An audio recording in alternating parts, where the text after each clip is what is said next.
Alright, good morning on yet another adventure video, but this is just not going to be a simple adventure. Today, I'm very excited to tell you that we are actually going to Belgium, towards the old battlefields in Flanders. And before I tell you what exactly we are going to do in Belgium and where we are even going, I want to show you a clip that I shot a few days ago, which will explain it further. How amazing is this? We bought over 100 antique postcards of the World War I era. And they're all just so cool. And the reason I'm so excited about this is, first of all, I love history. Because you see, they didn't have phones, they didn't have internet. This is what they had to communicate with each other, postcards and letters. So when we look at these postcards, we don't just see very interesting pictures from the war, but they also actually contain very personal stories. Like this card, which starts off on the 4th of January 1916 in the middle of the war. You can only imagine what this person was experiencing and trying to communicate with his family. This person even made the effort of writing on the front because they probably didn't have enough space on the back and wanted to save on postage. So when I saw this set online, I had to buy it. I mean, 130 postcards for just 30 euros. This is like 25 cents a card. 25 cents per story that can be told. So you see, I'm really fascinated by these old postcards. They are so personal and so unique that today I also want to explore these postcards by going to the places where the postcards were actually shot. So the old photos of the battlefields, the ruins, and see how they look like today, 110 years later. So I went through this big pile of old postcards and I made a selection of postcards which are all located from the same region. And the region we are visiting is the region of Ypres. And the Ypres battlefield is a very famous one, and it saw very heavy fighting for over 4 years, so the entirety of the war. So rest assured, we will find some interesting places and probably a lot of monuments and burial places. So I'm very interested to see what we are going to find. Now, this journey will take about 3 hours, and whilst we are on the way, I'll just let you enjoy some footage of the road.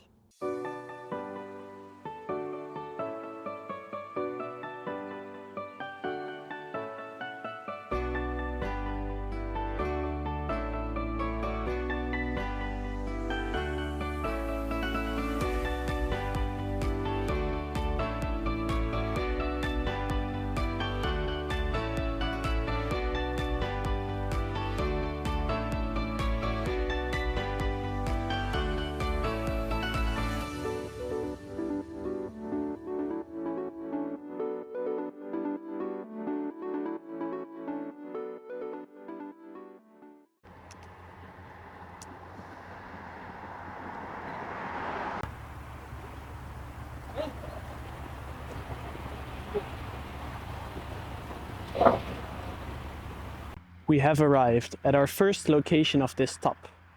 It is here in the forest of Houthulst that one of the biggest Belgian cemeteries lies of the First World War. And it's definitely not a coincidence that the cemetery was put here in the spot of where once was the magical forest of Houthulst. It has been completely replanted because nothing could grow here after the war. Because it was here in 1918, in September, where one of the final assaults took place of the First World War. The Allies had survived the spring offensive from the Germans, and this was a final desperate attempt to win the war. And once it was clear that this attempt had failed, the Allied, of course, thought about their own offensive. Especially the Belgians, because they were still fighting on home ground, just like the French. And it was here in Flanders where the plans for an assault, an all-out attack were formed. On the 28th of September 1918, the Belgians, together with the French and British troops, attacked. Within hours, they broke through the first, second and third line of German defenses. And on the first day of the offensive, they marched over 8 kilometers through the German line. This was kind of uncharacteristic for the First World War because usually losses were high and territorial wins were very slim. But at this point, the German army was weakened so badly that the Allied troops could just roll up the lines easily. It was, of course, no surprise that 2 months later, the armistice followed and Germany surrendered. However, as with every offensive, it came with high costs. It is always a grim reminder to see rows and rows of graves of brave men who fought and died on these muddy, rainy grounds. And whilst this forest has been regrown 110 years later, most of it is actually still sealed off to the public because it's so dangerous. The grounds, they still contain highly explosive devices, and it would be very dangerous to go off paths here. That is not what we are going to do today. We are going to be respectful of this symbolic place, this holy ground for the Belgians. Now, I'm not going to show any gravestones of the actual names of these people, but you can see that they actually all perished between October and September 1918, so during the final 2 months of the war, during the offensive for these woods. And it's just so sad to think about that if they just had lived 2 months longer, that they would have actually survived the war, possibly. And what is interesting about this cemetery is it also contains 80 bodies of Italian men. These were actually prisoners of war, which were put to work by the Germans to build trenches or defensive works. And of course, this was also very dangerous works because the constant bombing or the sicknesses that were flooding the trenches at this point. It's a very nice gesture of the Belgian army to also have a place of remembrance for these Italian men who gave their lives. And this also serves as a good reminder that if you were actually put out of the war, you weren't actually still safe, because a lot of prisoners were actually used for this purpose. And yeah, they eventually also perished because the conditions were so harsh and the sickness spread so quickly that here, as you can see here, also 80 Italian men died on Flemish grounds far away from home. It is also here on this sacred ground where we find our first postcards of the series, because they also shot a lot of photographs just right after the war of the forest that was completely destroyed. As you can see here, almost nothing remains, only some tree stumps and some muddy ground. And just next to this cemetery, I saw a road that looks uncanny to this one. So we're gonna go there and we're gonna see if we can actually recreate this postcard. Here we go. I think this is it. The forest of Houthulst. 110 years later. And you can once again just see the utter destruction of this forest due to all the shelling and the gas. And now, luckily, it is back to its former state with a lot of nice trees and green. And you may ask yourself, is this 100% accurate? No, I don't think so, but I think this is as accurate as it gets, because of course 110 years later the layout changes, the city changes, and the old roads, they don't exist anymore.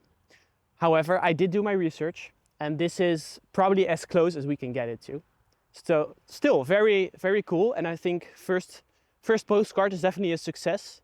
And it also was a very interesting story to find out more about this wood and its offensive of 1918. Actually, the road of the cemetery where it lies, and we actually have another postcard about this place. Let me show it to you. It is Poelkapelle Road, and maps actually recognizes that road. So either this road still exists or they renamed the new road to this one. It probably was right there. So postcard 2 of the Forest of Houthulst is actually also located here. We have arrived at our second location, and it's actually the church of Houthulst, because the village of Houthulst was actually heavily bombarded during the war. And one of our postcards depicts the old church of 1918.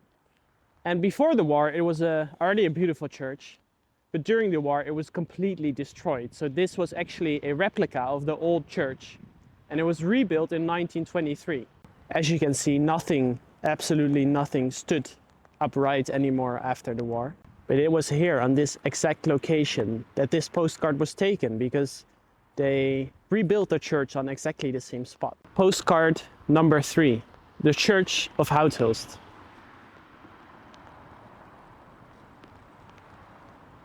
What it also shows is the remarkable resilience of the people to move on with their lives after the war had ended and to rebuild.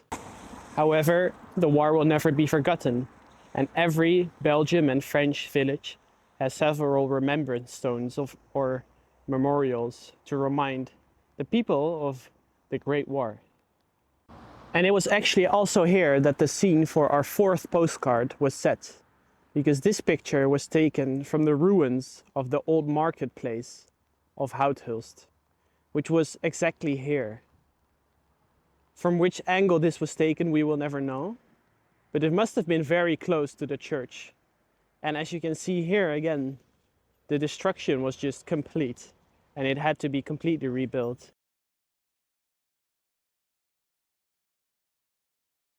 And that's it. That concludes day one of the Belgium adventure. Of course, we had to travel today for like hours, so we didn't get to see a whole lot of things, but we did get to see the village of Houthulst, along with the forest and the battle. So we got some insights on one of the last battles of the First World War, and also saw a very beautiful cemetery where some soldiers have found peace, hopefully. And yeah, tomorrow is a new day. We're going to explore, and we're going to go visit the last remaining trench work of the whole of Belgium. So it's going to be very unique. I'm very excited to see that. And we're also going to visit Ypres, which is also better known as the Battle of Passchendaele. So that is a very famous battle, and we're going to see and explore. And of course, we're going to try and match some of the postcards that I still have. Today was a semi-success. I think we found some decent postcard matches, and I hope we can replicate that tomorrow again. So yeah, I'll see you tomorrow.